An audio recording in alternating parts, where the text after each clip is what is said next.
नमस्कार प्यारे विद्यार्थियों, मैं महेश जाजुरिया बायोलॉजी लेक्चरर आपका स्वागत करता हूं बायोलॉजी की ऑनलाइन क्लासेज में। आज हम प्योर साइंस का जेनेटिक्स चैप्टर जो है वो क्लियर करेंगे। तो सभी विद्यार्थी ध्यानपूर्वक जेनेटिक्स को समझे कि आनुवांशिकी क्या है, कौन कौन से इसके सिद्धांत हैं, कौन कौन से इस पर क्रॉस करवाए गए हैं, किन किन वैज्ञानिकों का इस पर योगदान है। तो आज अपन जो चैप्टर पढ़ेंगे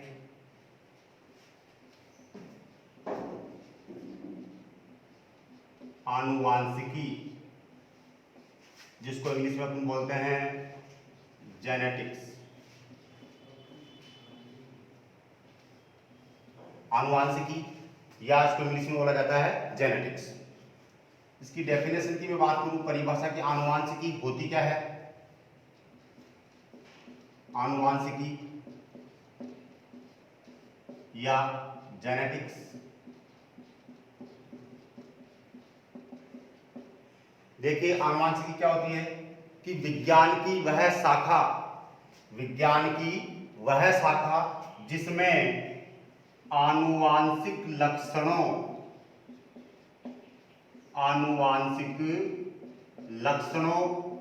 एवं विभिन्नताओं का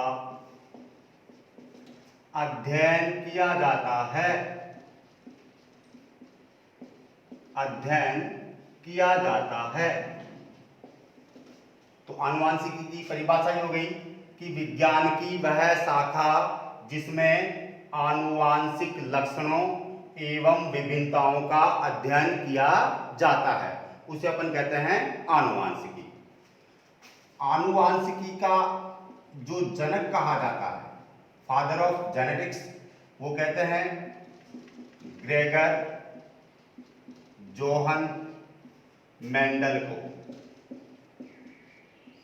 तो आनुवांशिकी का जो जनक था वो कहा जाता है ग्रेगर जोहन मेंडल को।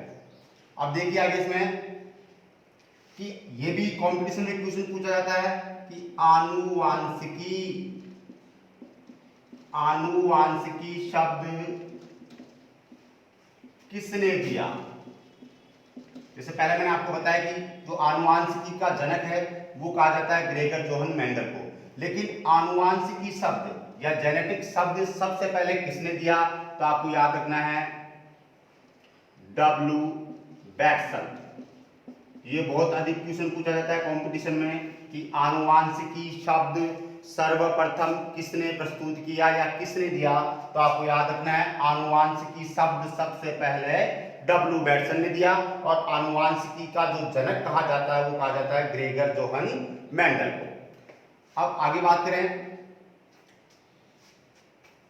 जो डब्ल्यू बैटसन जिसने आनुवांशिकी शब्द दिया, डब्ल्यू बैटसन को ही अपन आधुनिक आनुवांशिकी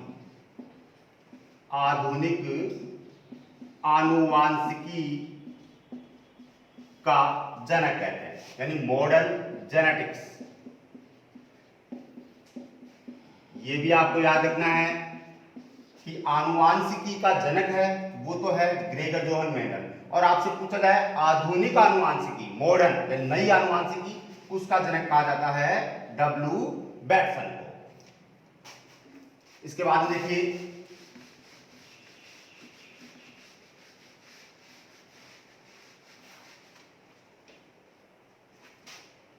इसके बाद में एक वैज्ञानिक थे फ्रांसिस गाल्टन।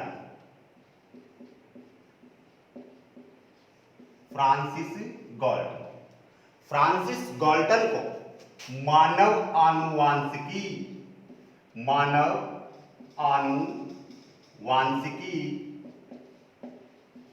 या विज्ञान की एक शाखा है सुजननिकी, जिसके अंतर्गत अपन मानव की आनुवांशिक विभिन्नताओं या आनुवांशिकता के बारे में अध्ययन करते हैं। तो फ्रांसिस गाल्टन को मानव आनुवांशिकी या सुजननिकी को इंग्लिश में बोलते हैं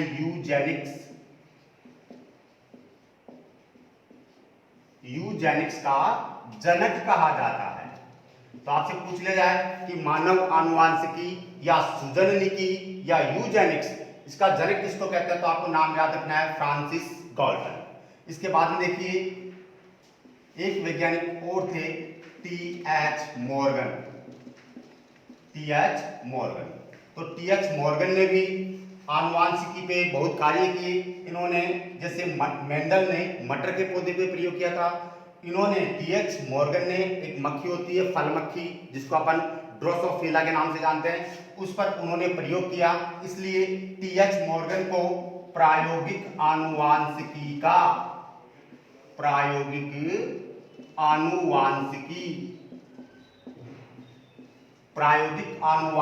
का जनक कहा जाता है। तो टी.एच. मॉर्गन को प्रायोगिक आनुवांशिकी का क्या कहते हैं, जनक। फ्रांसिस गाल्टन को मानव आनुवांशिकी का क्या कहते हैं, जनक। अब आगे देखिए,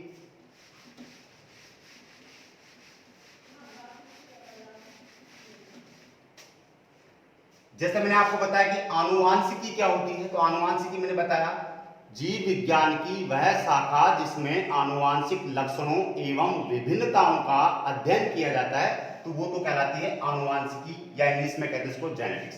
इसके बाद में आपको विशेष रूप से यहाँ पे ध्यान देना है कि आनुवांशिकी और एक होता है आनुवांशिकता। आनुवांशिकता दोनों में बहुत डिफरेंट है। तो आनुवांशिकी हो गई, ये तो विज्ञान की मेन शाखा है। अब बात आती है आनुवांशिकता की, जिसको इंग्लिश में अपन बोलते हैं हेरिडिटी, आनुवांशिकता। अब आनुवांशिकता कहते किसको है, तो आपको याद रखना है कि आनुवांशिक लक्षणों का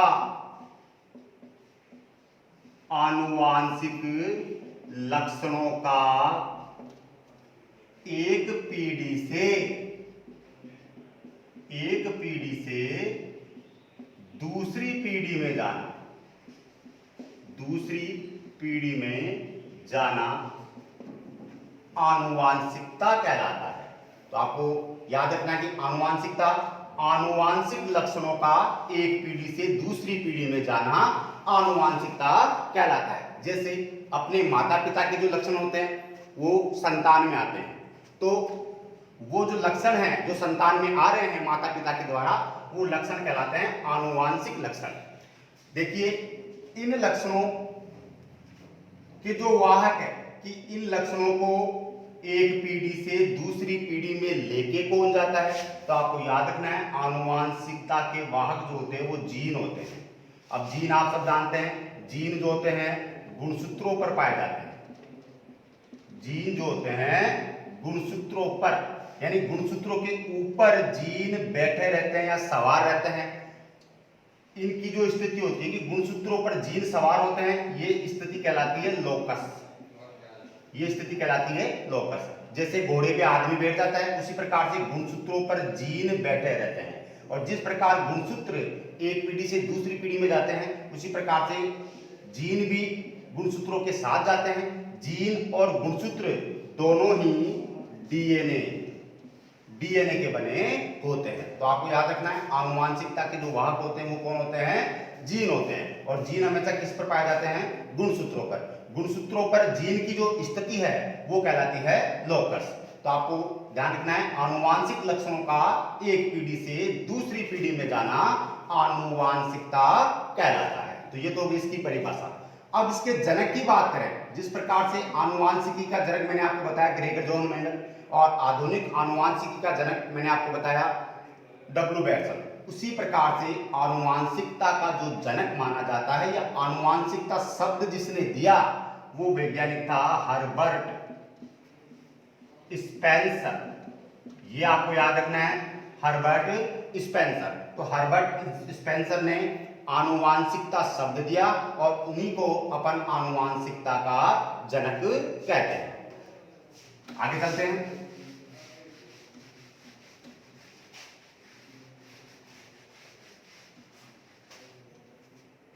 आनुवांशिकता आपने पढ़ ली, आनुवांशिकता क्या होता है ये मैंने आपको बताया। अब आगे चलते हैं अपन आनुवांशिक लक्षण। आनुवांशिक लक्षण, तो आनुवांशिक लक्षण क्या होते हैं कि वे लक्षण जो एक पीढ़ी से दूसरी पीढ़ी में जाते हैं, वे लक्षण जो एक पीढ़ी से दूसरी पीढ़ी में जाते हैं, वे लक्षण आनुवांशिक लक्षण कहलाते हैं। तो ये भी आपको ध्यान रखना है कि आनुवांशिक लक्षण क्या होते हैं। वे लक्षण जो एक पीढ़ी से दूसरी पीढ़ी में जाते हैं वो आनुवांशिक लक्षण कहलाते हैं। इसके बाद में अपन बात करें विभिन्नताएं। विभिन्नताएं क्या होती है? विभिन्नताएं जैसे अपन देखते हैं कि जिन जीवों में लैंगिक जनन पाया जाता है, ये आपको ध्यान रखना है कि जिन जीवों में लैंगिक जनन होता है उनमें हमेशा विभिन्नताएं उत्पन्न होती है, और जिनमें अलैंगिक जनन पाया जाता है उनमें कभी भी विभिन्नता नहीं होती। अर्थात यानी अलैंगिक जनन वाले जो संतति उत्पन्न करते हैं वो ठीक अपने जनक के समान होती है, लेकिन जो लैंगिक जनन के दौरान संतति उत्पन्न होती है उसमें हमेशा वेरिएशन या विभिन्नताएं पाई जाती है। तो विभिन्नताएं क्या होती है? देखिए इधर, जुड़वा बच्चों को छोड़कर,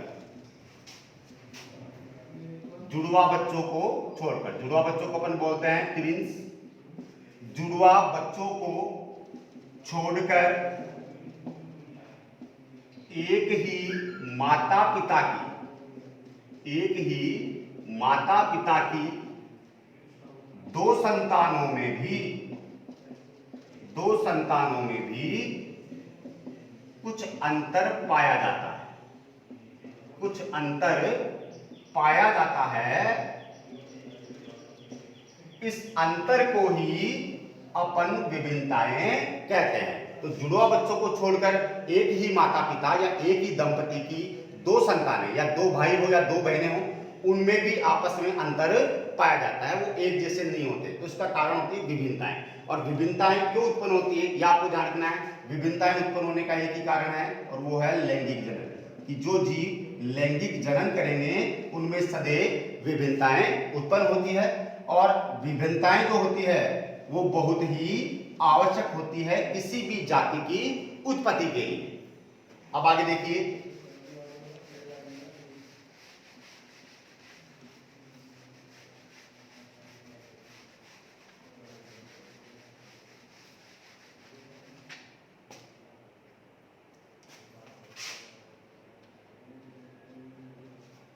अब जैसे मेंडल के बारे में अपन पढ़ते हैं, मेंडल ने मटर के पौधे पे प्रयोग करवाया और उसने उसमें कई क्रॉस करवाए, संकरण के प्रयोग किए, ठीक है। उसके आधार पर संकरण के बाद में जो परिणाम प्राप्त होते हैं तो उसका जो अपन अनुपात निकालते हैं वो अनुपात दो प्रकार से निकलता है।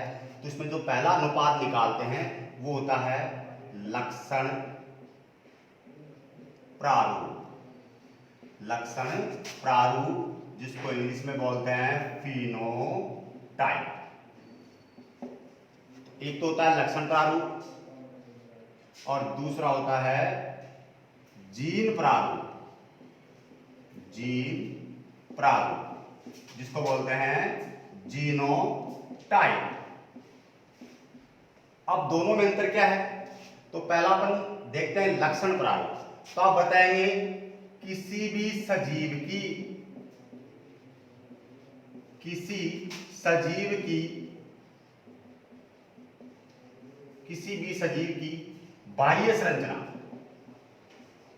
बाह्य संरचना या बाह्य जीन के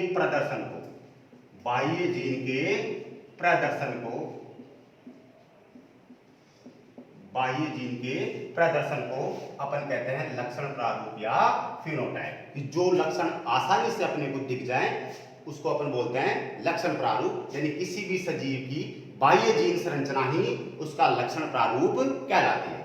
अब इसके बाद अपन बात करें जीन प्रारूप की, तो इसमें क्या होता है कि इसमें बाह्य संरचना न देखकर आंतरिक संरचना देखी जाती है। तो आप बताएंगे किसी भी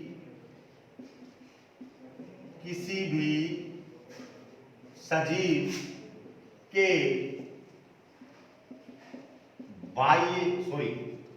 आंतरिक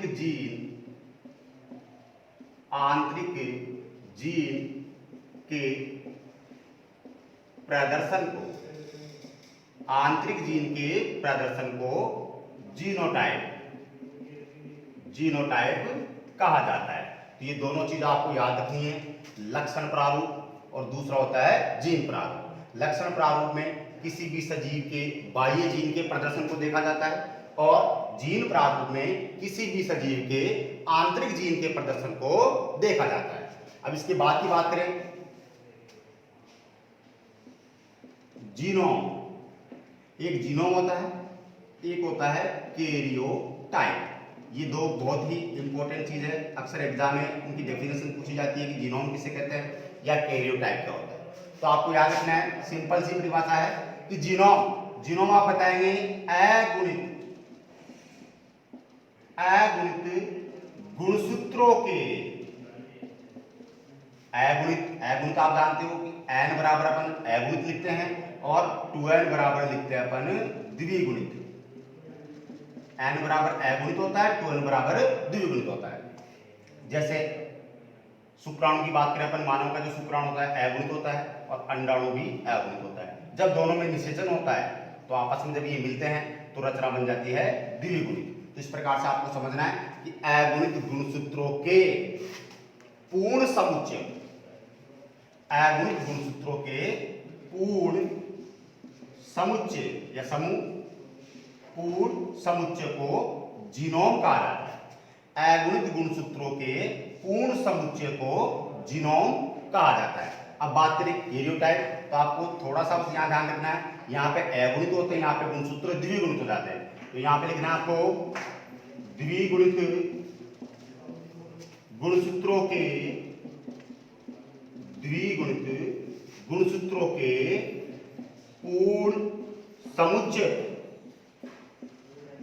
पूर्ण समुच्चय को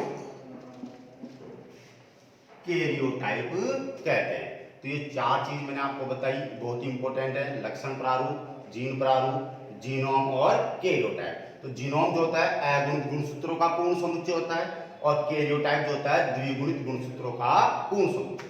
अब आगे चलते हैं।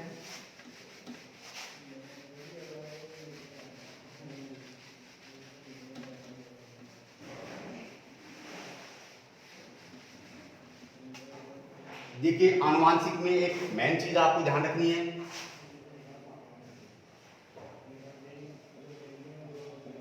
अलील, युग्म विकल्पी, ये भी नाम है, या अपन इसको बोल सकते हैं विप्रियासी, या इसका एक अन्य नाम और है जिसको बोलते हैं एलिलोमॉर्फ।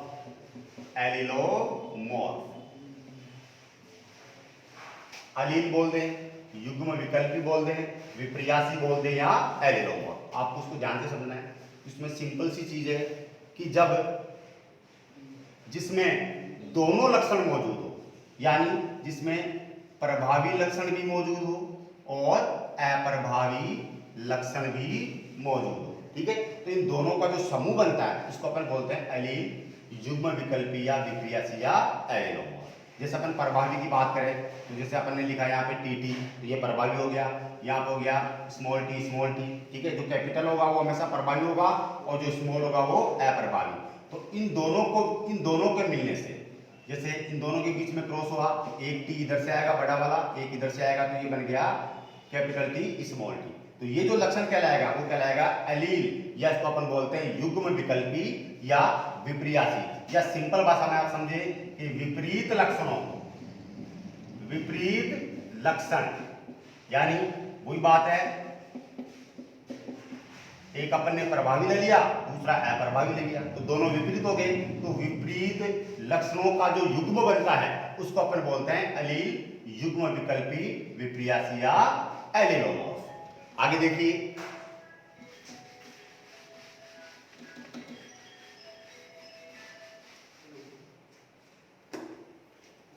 जब भी, अब पहले आपको यह समझना है कि संकरण क्या होता है।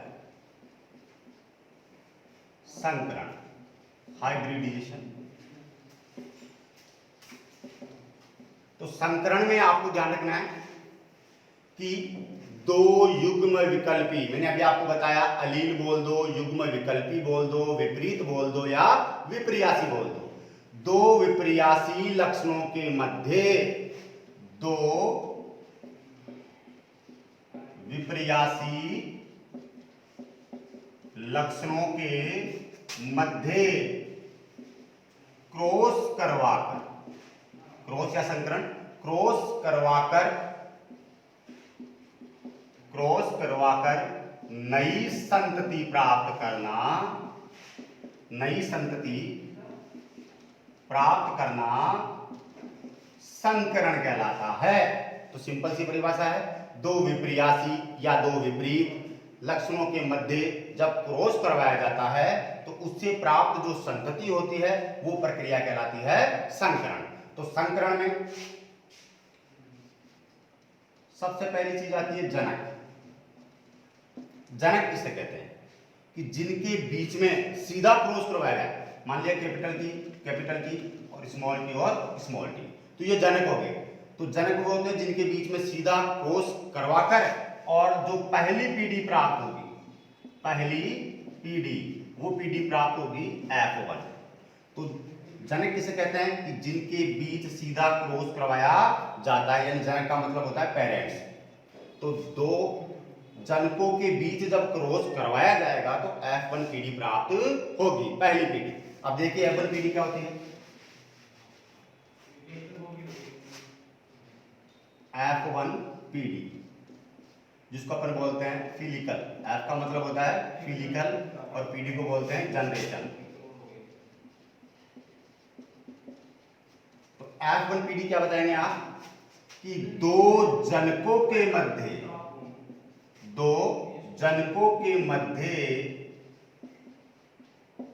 क्रॉस करवाकर, किसके मध्य, दो जनकों के मध्य क्रॉस करवाकर जो पीढ़ी प्राप्त होती है उसे अपन कहते हैं F1 पीढ़ी।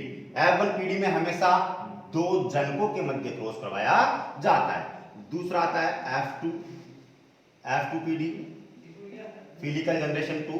तो F2 पीढ़ी किसको बोलेंगे, F1 पीढ़ी कब प्राप्त होती है, जब दो जनकों के बीच क्रॉस होता है। इधर देखिए ये दो जनक लिए मैंने, पहली पीढ़ी जो बनेगी, एक इधर से आएगा लक्षण, एक इधर से आएगा, तो ये हो गई F1 पीढ़ी। यहां पे स्वपरागण होगा, यहां पे स्वपरागण होगा तो यहां पे युग्मक बनेंगे, यहां पे युग्मक। तो F2 पीढ़ी किसको बोलेंगे, F1 पीढ़ी के जनकों, F1 पीढ़ी के जनकों के मध्य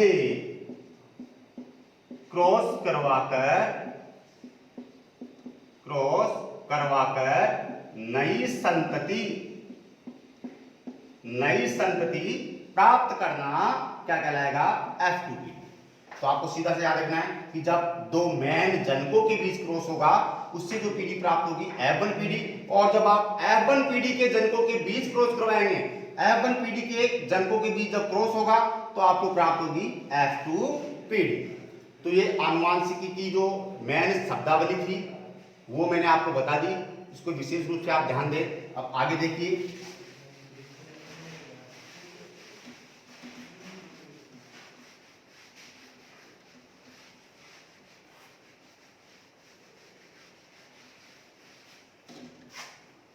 अब अपन बात करते हैं मेंडल के जीवन परिचय के बारे में। तो देखिए इधर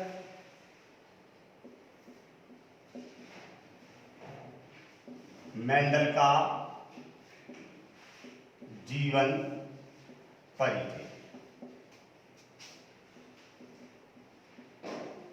आप सभी को पता है, जैसे मैंने आपको बताया कि मेंडल को आनुवांशिकी का जनक कहा जाता है।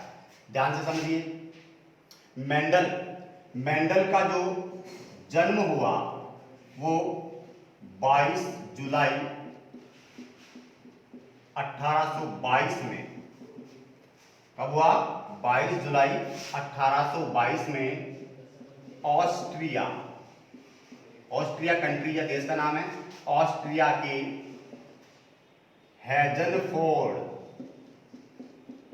हैजनफोर्ड शहर के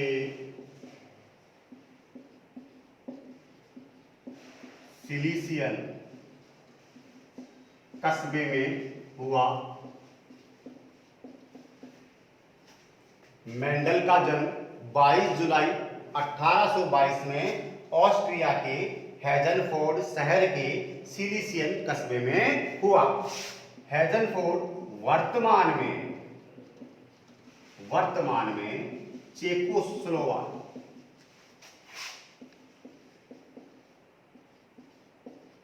चेकोस्लोवाकिया में स्थित है। मेंडल की जो प्रारंभिक शिक्षा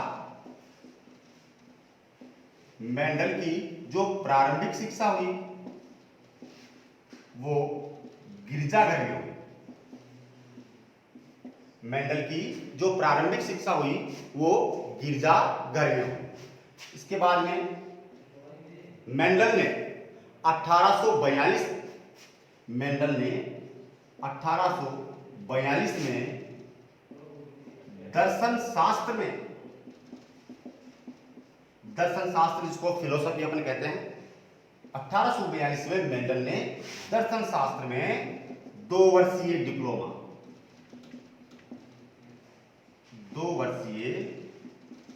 डिप्लोमा किया। तो आपको ध्यान रखना है कि मेंडल ने 1842 में इसमें दर्शन शास्त्र में 2 वर्षीय डिप्लोमा प्राप्त किया। इसके बाद में 1843 में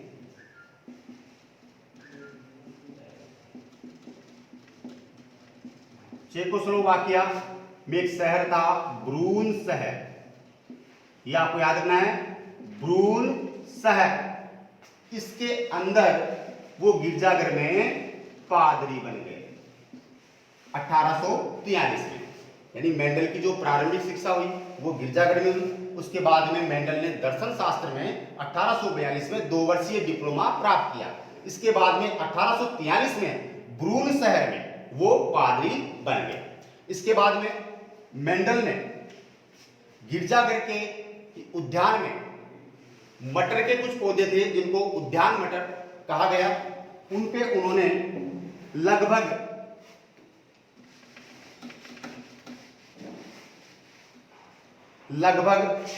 8 वर्षों तक यानी 1856 से लेके 1865, ये आपको याद रखना है, 1856 से लेके 1865 में 8 वर्षों तक उन्होंने उद्यान मटर के पौधों पर आनुवांशिकता के प्रयोग किए।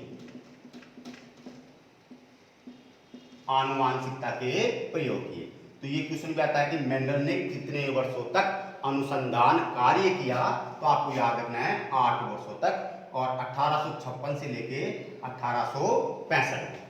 फिर इस पे अनुसंधान करने के बाद में जो मेंडल को परिणाम प्राप्त हुए, उन्होंने लगभग 3000 मटर के पौधों पर आनुवांशिकता के प्रयोग किए, और उसके जो परिणाम निकले उन परिणामों को उन्होंने चेकोस्लोवाकिया में जो ब्रून सोसाइटी ऑफ नेचुरल हिस्ट्री, ये वहां की एक संस्था थी, ब्रून सोसाइटी ऑफ नेचुरल हिस्ट्री। इसके अंदर मेंडल ने अपने परिणामों को प्रस्तुत किया। तो ब्रून शहर की जो सोसाइटी थी, ब्रून सोसाइटी ऑफ नेचुरल हिस्ट्री, उन्होंने इस पे अध्ययन करने के बाद में, तो ये जो ब्रून शहर सोसाइटी ऑफ नेचुरल हिस्ट्री में मेंडल ने अपने जो परिणाम इस संस्था को दिए, वो दिए थे 1865 में, ये याद रखना 1865 में। इसके बाद में इस सोसाइटी ने, ब्रून सोसाइटी ऑफ नेचुरल हिस्ट्री ने 1866 में, ये सबसे इंपॉर्टेंट है, 1866 में मेंडल के प्रयोगों के जो भी परिणाम थे उनको एक पुस्तक जिसका नाम था पादपों में संकरण के प्रयोग, इस नाम से, इस शीर्षक से पुस्तक का नाम रखा गया पादपों में संकरण के प्रयोग। ये पुस्तक किसने निकाली? ब्रून सोसाइटी ऑफ नेचुरल हिस्ट्री ने। इस पुस्तक में 1866 में ये प्रकाशित हुई, जिसमें मेंडल के जो भी नियम थे वो प्रकाशित हुए। तो आपको याद रखना है कि ये क्वेश्चन भी पूछा जाता है, मेंडल के नियम कब प्रकाशित हुए? तो आपको याद रखना है 1866 में। पुस्तक का नाम आपको याद रखना है पादपों में संकरण के प्रयोग। अब आगे देखिए,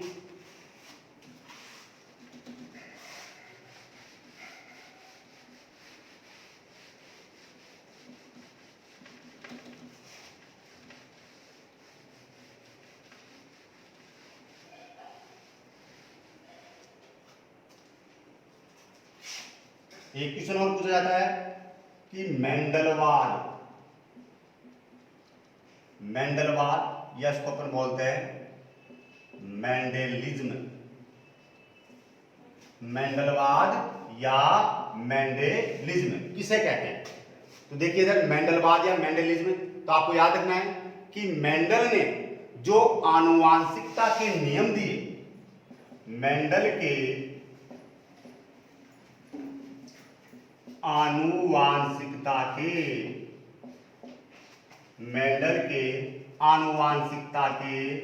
नियमों को संयुक्त रूप से मेंडेलिज्म या मेंडलवाद कहा जाता है। तो आपको याद रखना है मेंडलवाद या मेंडेलिज्म किसे कहते हैं? तो मेंडल के आनुवांशिकता के नियमों को संयुक्त रूप से मेंडेलिज्म कहते हैं। आप सभी को पता है कि मेंडल ने आनुवांशिकता के संबंध में 3 प्रयोग दिए थे। पहला था प्रभाविता का नियम, दूसरा जो मेंडल ने नियम दिया था वो था पृथक्करण, इसको पृथक्करण का नियम भी बोलते हैं। इसको विसंयोजन का नियम भी कहते हैं, या इसको युग्मकों की शुद्धता का नियम, युग्मकों की शुद्धता का नियम भी कहते हैं। और तीसरा जो नियम दिया था वो था स्वतंत्र अपव्यूहन का नियम। तो मेंडल ने आनुवांशिकता पर 3 नियम दिए। पहला था प्रभाविता का नियम, दूसरा था पृथक्करण या विसंयोजन या युग्मकों की शुद्धता का नियम, तीसरा नियम दिया वो था स्वतंत्र अपव्यूहन का नियम। इसमें जो पहले 2 नियम थे, प्रभाविता का नियम और पृथक्करण का नियम, ये दोनों नियम एक संकर क्रॉस पर आधारित थे, एक संकर क्रॉस पर आधारित। यह आपको ध्यान रखना है कि एक संकर क्रॉस पर आधारित कौन कौन से नियम थे। और जो तीसरा नियम था स्वतंत्र अपव्यूहन का नियम, यह था द्विसंकर क्रॉस पर आधारित। तो मेंडल के जो 2 नियम थे, प्रभाविता का नियम और पृथक्करण का नियम, ये एक संकर क्रॉस पर आधारित थे, और स्वतंत्र अपव्यूहन का नियम द्विसंकर क्रॉस पर आधारित था। तो मेंडल ने ये जो 3 नियम दिए, इनको अपन सम्मिलित रूप से मेंडलवाद या मेंडेलिज्म कहते हैं। इन नियमों के बारे में, एक संकर क्रॉस, द्विसंकर क्रॉस, इनके बारे में अपन आगे बढ़ेंगे। अब आगे देखिए,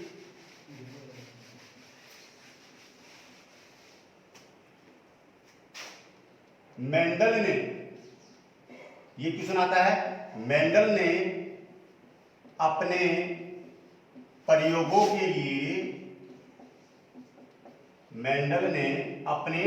के लिए मटर के पौधे को ही क्यों चुना?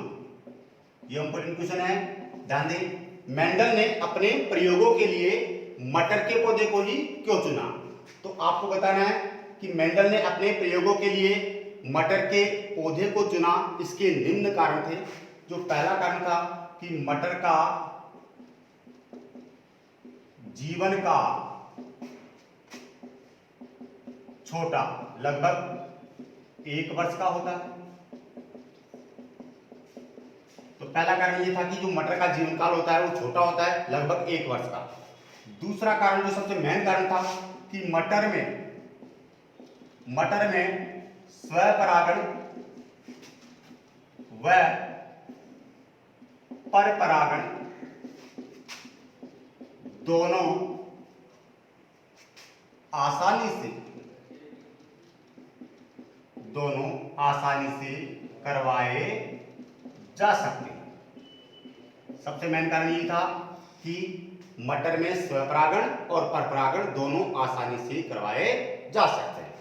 तीसरा कारण था कि मटर के पौधे को कम क्षेत्र में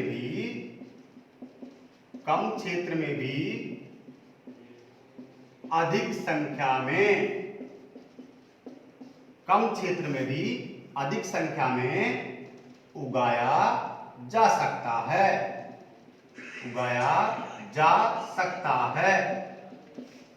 तीसरा कारण ये था।